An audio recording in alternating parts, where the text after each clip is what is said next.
এগুলো কিন্তু খুব ইম্পর্টেন্ট অঙ্ক রে বাবু, এই কটা অঙ্ক ইম্পর্টেন্ট।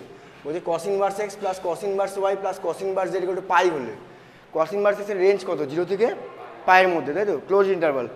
তাহলে আমরা যদি এখান থেকে বলতে পারি যে কস ইনভার্স এক্স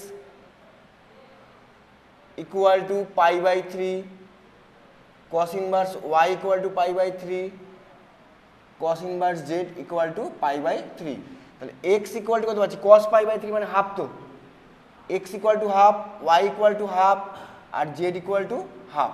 এবার দেখো half plus half plus half মানে কত, 3-এর 2, 3-এর 2 গুণ 2 মানে কত, 3 হচ্ছে, রিলেশন স্যাটিসফাই করছে। তাহলে আমরা এখান থেকে কি পাচ্ছি, 2 into half minus 3 into half plus 5 into half. তাহলে এটা হয়ে যাচ্ছে তোমার 1 মাইনাস 3-এর 2 প্লাস 5-এর 2, 2 1-এর 2 মাইনাস 3 মানে মাইনাস 1-এর 2 প্লাস 5-এর 2, তাহলে 2 লসাগু হচ্ছে 5 মাইনাস 1 মানে 4/2, অ্যান্সার হচ্ছে 2, অ্যান্সার 2। বুঝতে পারলাম?